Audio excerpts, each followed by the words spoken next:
Okay, so happy Friday, everybody.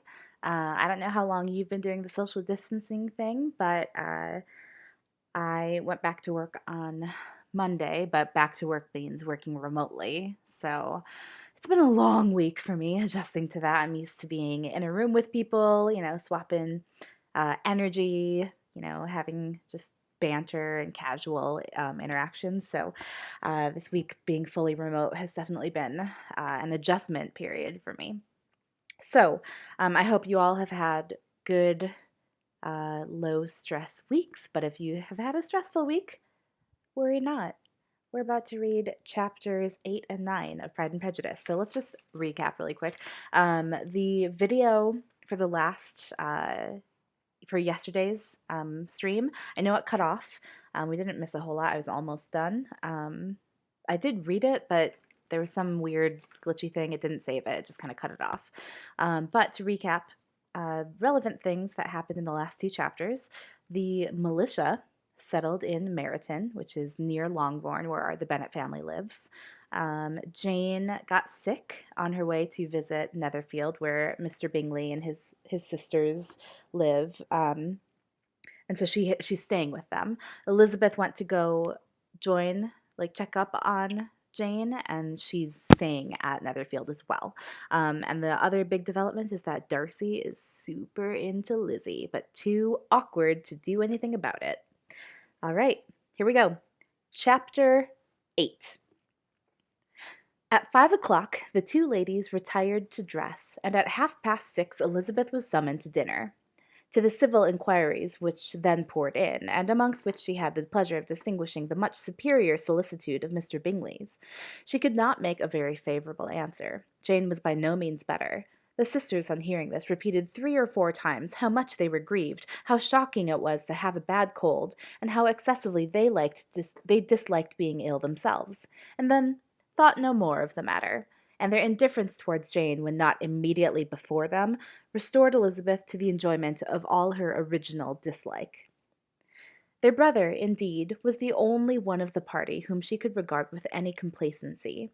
His anxiety for Jane was evident, and his attentions to herself most pleasing, and they prevented her feeling herself so much an intruder as she believed she was considered by the others. She had very little notice from any but him. Miss Bingley was engrossed by Mr. Darcy, her sister scarcely less so, and as for Mr. Hurst, by whom Elizabeth sat, he was an indolent man, who lived only to eat, drink, and play at cards, who, when he found her to prefer a plain dish to a ragout, had nothing to say to her. When dinner was over, she returned directly to Jane, and Miss Bingley began abusing her as soon as she was out of the room. Her manners were pronounced to be very bad indeed, a mixture of pride and impertinence. She had no conversation, no style, no taste, no beauty. Mrs. Hurst thought the same, and added, "She has nothing, in short, to recommend her, but being an excellent walker. I shall never forget her appearance this morning. She really looked almost wild." "She did, indeed, Louisa. I could hardly keep my countenance. Very nonsensical to come at all. Why must she be scampering about the country because her sister had a cold? Her hair so untidy, so blousy." "Yes, and her petticoat. I hope you saw her petticoat 6 inches deep in mud, I am absolutely certain, and the gown which had been let down to hide it not doing its office." "Your picture may be very exact, Louisa," said Bingley, "but this was all lost upon me. I thought Miss Elizabeth Bennet looked remarkably well when she came into the room this morning. Her dirty petticoat quite escaped my notice." "You observed it, I'm sure, Mr. Darcy," said Miss Bingley, "and I am inclined to think that you would not wish to see your sister make such an exhibition." "Certainly not." "To walk 3 miles, or 4 miles, or 5 miles, or whatever it is, above her ankles in dirt, and alone, quite alone. What could she mean by it? It seems to me to show an abominable sort of conceited independence, a most country town indifference to decorum. "It shows an affection for her sister that is very pleasing," said Bingley. "I'm afraid, Mr. Darcy," observed Miss Bingley in a half-whisper, "that this adventure has rather affected your admiration of her fine eyes." "Not at all," he replied. "They were brightened by the exercise." A short pause followed this speech, and Mrs. Hurst began again. "I have an excessive regard for Jane Bennet. She is really a very sweet girl, and I wish with all my heart she were well settled. But with such a father and mother, and such low connections, I'm afraid there is no chance of it." "I think I have heard you say that their uncle is an attorney in Meryton." "Yes, and they have another who lives somewhere near Cheapside." "That is capital," added her sister, and they both laughed heartily. "If they had uncles enough to fill all Cheapside," cried Bingley, "it would not make them one jot less agreeable." "But it must very materially lessen their chance of marrying men of any consideration in the world," replied Darcy. To this speech Bingley made no answer, but his sisters gave it their hearty assent, and indulged their mirth for some time at the expense of their dear friend's vulgar relations. With a renewal of tenderness, however, they repaired to her room on leaving the dining parlour, and sat with her until summoned to coffee. She was still very poorly, and Elizabeth would not quit her at all till late in the evening, when she had the comfort of seeing her asleep, and when it appeared to her rather right than pleasant that she should go downstairs herself. On entering the drawing-room, she found the whole party at loo, and was immediately invited to join them, but suspecting them to be playing high, she declined it, and making her sister the excuse, said she would amuse herself, for the short time she could stay below, with a book. Mr. Hurst looked at her with astonishment. "Do you prefer reading to cards?" said he. "That is rather singular."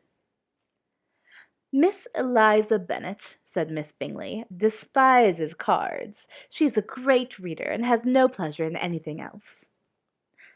"I deserve neither such praise nor such censure," cried Elizabeth. "I'm not a great reader, and I have pleasure in many things." "In nursing your sister, I'm sure you have pleasure," said Bingley, "and I hope it will soon be increased by seeing her quite well." Elizabeth thanked him from her heart, and then walked towards a table where a few books were lying. He immediately offered to fetch her others, all that his library afforded. "And I wish my collection were larger for your benefit and my own credit, but I am an idle fellow, and though I have not many, I have more than I ever look into." Elizabeth assured him that she could suit herself perfectly with those in the room. "I am not astonished," said Miss Bingley, "that my father should have left so small a collection of books. What a delightful library you have at Pemberley, Mr. Darcy." "It ought to be good," he replied. "It has been the work of many generations." "And then you have added so much to it yourself. You are always buying books." "I cannot comprehend the neglect of a family library in such days as these." "Neglect! I'm sure you neglect nothing that can add to the beauties of that noble place. Charles, when you build your house, I wish it may be half as delightful as Pemberley." "I wish it may." "But I would really advise you to make your purchase in that neighbourhood, and take Pemberley for a kind of model. There is not a finer country in England than Derbyshire." "With all my heart, I'll buy Pemberley itself, if Darcy will sell it." "I am talking of possibilities, Charles." "Upon my word, Caroline, I should think it more possible to get Pemberley by purchase than by imitation." Elizabeth was so much caught by what passed as to leave her very little attention for her book, and soon laying it wholly aside, she drew near the card table and stationed herself between Mr. Bingley and his eldest sister to observe the game. "Is Miss Darcy much grown since the spring?" said Miss Bingley. "She will be as tall as I am." Uh, I think she will. She is now about Miss Elizabeth Bennet's height, or rather taller." "How I long to see her again! I never met with anybody who delighted me so much. Such a countenance, such manners, and so extremely accomplished for her age. Her performance on the pianoforte is exquisite." It's amazing to me, said Bingley, how young ladies can have patience to be so very accomplished as they all are. All young ladies accomplished? My dear Charles, what do you mean?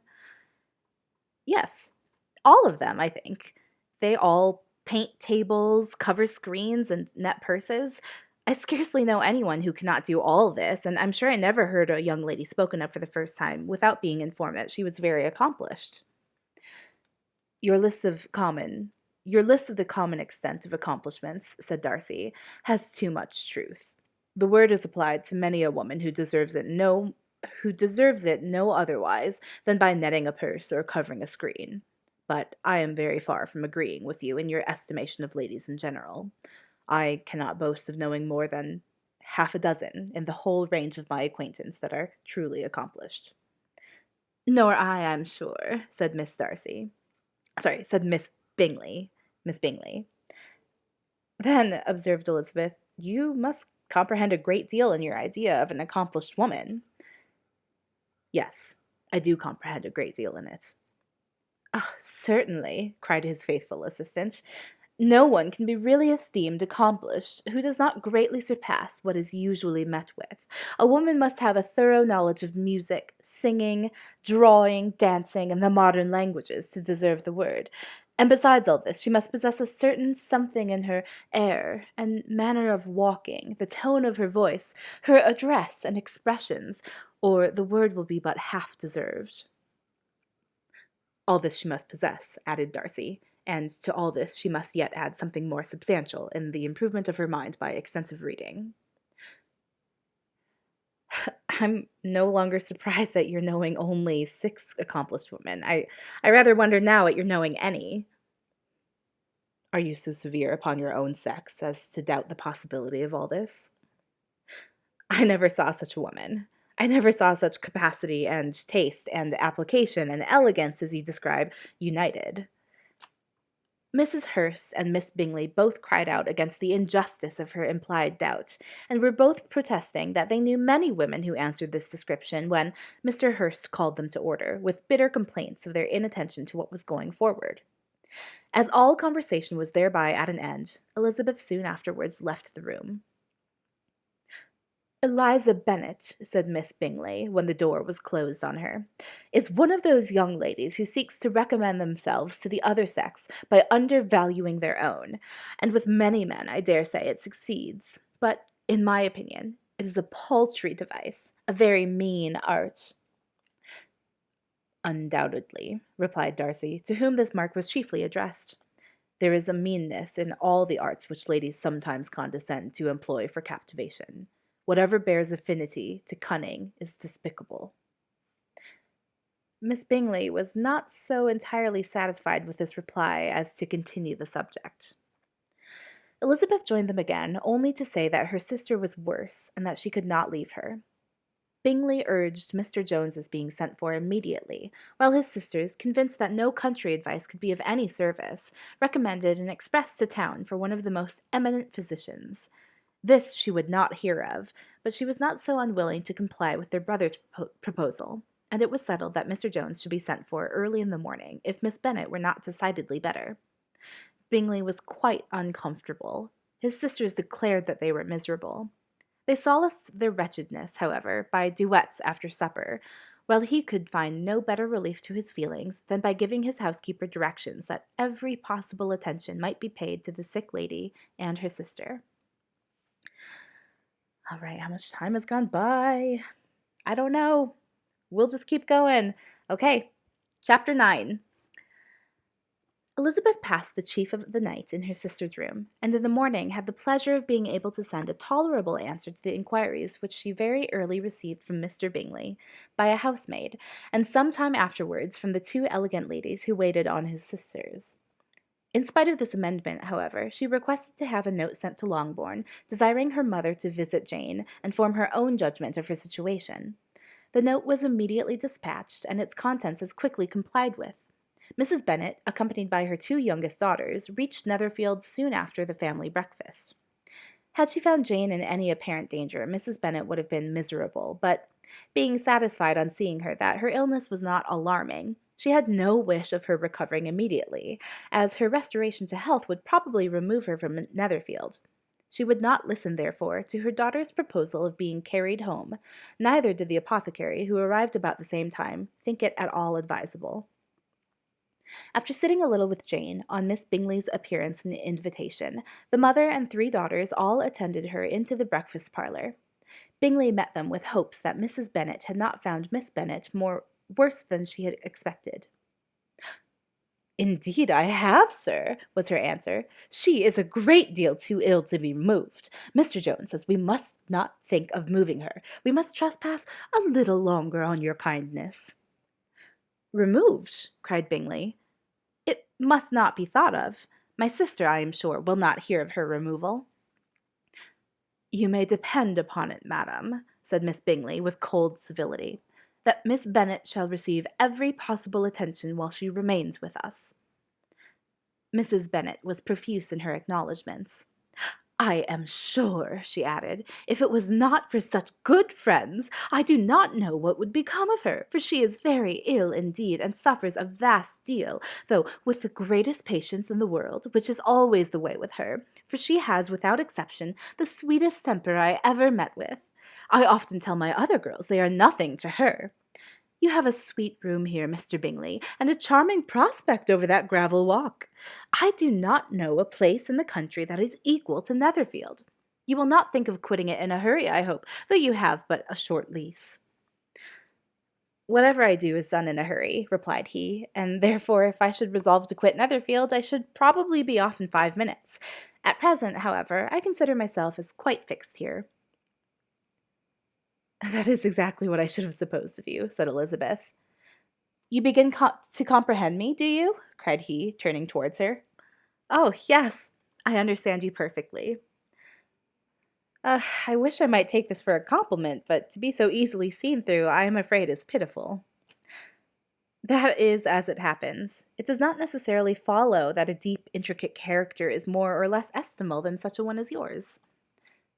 "Lizzie," cried her mother, "remember where you are, and do not run on in the wild manner that you are suffered to do at home." "I did not know before," continued Bingley immediately, "that you were a studier of character. It must be an amusing study." "Yes, but intricate characters are the most amusing. They have at least that advantage." "The country," said Darcy, "can in general supply but few subjects for such a study. In a country neighborhood you move in a very confined and unvarying society." "But people themselves alter so much that there is something new to be observed in them forever." "Yes, indeed!" cried Mrs. Bennet, offended by his manner of mentioning a country neighborhood. "I assure you that there is quite as much of that going on in the country as in town." Everybody was surprised, and Darcy, after looking at her for a moment, turned silently away. Mrs. Bennet, who fancied she had gained a complete victory over him, continued her triumph. "I cannot see that London has any great advantage over the country, for my part, except the shops and public places. The country is a vast deal pleasanter, is it not, Mr. Bingley?" "When I'm in the country," he replied, "I never wish to leave it, and when I am in town it is pretty much the same. They each have their advantages, and I can be equally happy in either." "Aye, that is because you have the right disposition. But that gentleman— oh, whoops. I thought Darcy was saying this. No, Mrs. Bennet is saying this. Let me put on the ridiculous Mrs. Bennet voice. "Aye, that is because you have the right disposition. But that gentleman," looking at Darcy, "seemed to think the country was nothing at all." "Indeed, mamma, you're mistaken," said Elizabeth, blushing for her mother. You quite mistook Mr. Darcy. He only meant that there was not such a variety of people to be met with in the country as in town, which you must acknowledge to be true." "Oh, certainly, my dear, nobody said there were, but as to not meeting with many people in this neighborhood, I believe that there are few neighborhoods larger. I know we dine with 24 families." Nothing but concern for Elizabeth could enable Bingley to keep his countenance. His sister was less delicate, and directed her eye towards Mr. Darcy with a very expressive smile. Elizabeth, for the sake of saying something that might turn her mother's thoughts, now asked her if Charlotte Lucas had been in Longbourn since her coming away. Yes, she called yesterday with her father. What an agreeable man Sir William is, Mr. Bingley, is not he? So much the man of fashion, so genteel and so easy. He has always something to say to everybody. That is my idea of good breeding, and those persons who fancy themselves very important and never open their mouths quite mistake the matter. Did Charlotte dine with you? No, she would go home. I fancy she wanted about the mince pies. For my part, Mr. Bingley, I always keep servants that can do their own work. My daughters are brought up differently, but everybody is to judge for themselves, and the Lucases are a very good sort of girls, I assure you. It is a pity they are not handsome. Not that I think Charlotte is so very plain, but then she is our particular friend.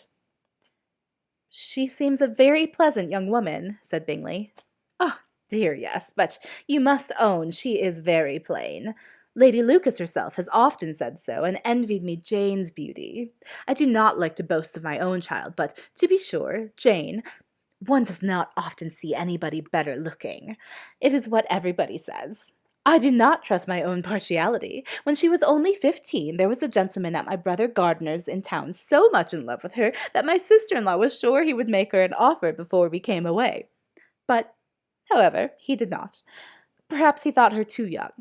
However, he wrote some verses on her, and very pretty they were. And so ended his affection, said Elizabeth impatiently. There's been many a one, I fancy, overcome in the same way. I wonder who first discovered the efficacy in poetry in driving away love. I had been used to consider poetry as the food of love, said Darcy. Of a fine, stout, healthy love it may. Everything nourishes what is strong already. But if it be only a slight, thin sort of inclination, I'm convinced that one good sonnet will starve it entirely away. Darcy only smiled, and the general pause which ensued made Elizabeth tremble lest her mother should be exposing herself again. She longed to speak, but could think of nothing to say, and after a short silence, Mrs. Bennet began repeating her thanks to Mr. Bingley for his kindness to Jane, with an apology for troubling him also with Lizzie. Mr. Bingley was unaffectedly civil in his answer, and forced his younger sister to be civil also, and say what the occasion required. She performed her part indeed, without much graciousness, but Mrs. Bennet was satisfied, and soon afterwards ordered her carriage. Upon this signal, the youngest of her daughters put herself forward. The two girls had been whispering to each other during the whole visit, and the result of it was that the youngest should tax Mr. Bingley with having promised on his first coming into the country to give a ball at Netherfield. Lydia was a stout, well-grown girl of 15, with a fine complexion and good-humored countenance, a favorite with her mother, whose affection had brought her into public at an early age. She had high animal spirits and a sort of natural self-consequence, which the attentions of the officers, to whom her uncle's good dinners and her own easy manners recommended her, had increased into assurance. She was very equal, therefore, to address Mr. Bingley on the subject of the ball, and abruptly reminded him of his promise, adding that it would be the most shameful thing in the world if he did not keep it. His answer to this sudden attack was delightful to her mother's ear. I'm perfectly ready, I assure you, to keep my engagement, and when your sister is recovered, you shall, if you please, name the very day of the ball. But you should not wish to be dancing while she is ill. Lydia declared herself satisfied. Oh, yes, it would be much better to wait till Jane was well, and by that time most likely Captain Carter would be at Meryton again. And when you have given your ball, she added, I shall insist on their giving one also. I shall tell Colonel Forster it will be quite a shame if he does not. Mrs. Bennet and her daughters then departed, and Elizabeth returned instantly to Jane, leaving her own and her relations' behaviour to the remarks of the two ladies and Mr. Darcy, the latter of whom, however, could not be prevailed on to join in their censure of her, in spite of all Miss Bingley's witticisms on fine eyes. Thanks for joining me. That's it for tonight. I won't be streaming over the weekend, so tune back in on Monday for chapters 10 and 11 of Pride and Prejudice. Thanks for joining me. Have a wonderful weekend. Do something that nourishes your soul and makes you feel good. And I will see you all again on Monday. Thanks for tuning in.